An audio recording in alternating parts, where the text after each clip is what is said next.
What's going on, family? I hope you guys have been blessed since my last short. So I have an interesting testimony.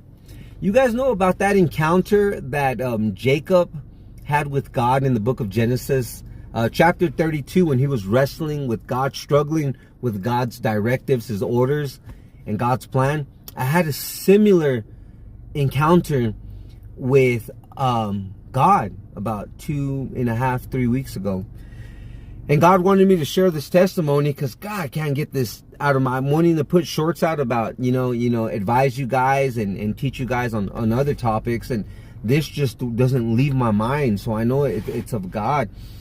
Well, look, a few weeks ago, I was struggling with these thoughts of confronting somebody about a certain situation, just presenting them truth and just like being bold with it.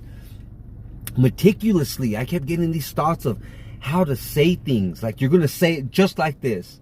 I was like, what? In my mind, I'm like, that's insane. That's insane. This has to be the devil. This is going to cause chaos. This is going to cause disruption. This is going to cause drama in my life and the other person's life. I'm like, I'm not going to say this. I'm like, I rebuke you saying I thought it was the devil, dude, talking to me. I was literally wrestling with these thoughts.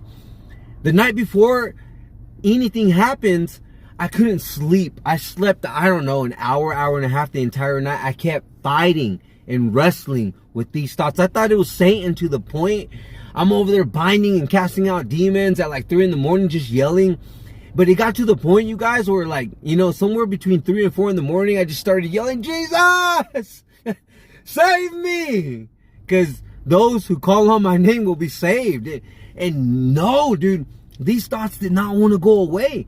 Finally, I get a couple hours of sleep. I wake up at like 6:30 in the morning and I was like, man, that was the dumbest idea ever. I am not going to do that. About 4 hours later, I run into this person. And this was a big deal. If you guys just knew the details behind it. Run into this person and I swear I hear a voice just say, 1, 2, 3, go. And I just literally, without like thinking, start saying everything I was told to say. And it created so much peace between me and this person, so much discernment.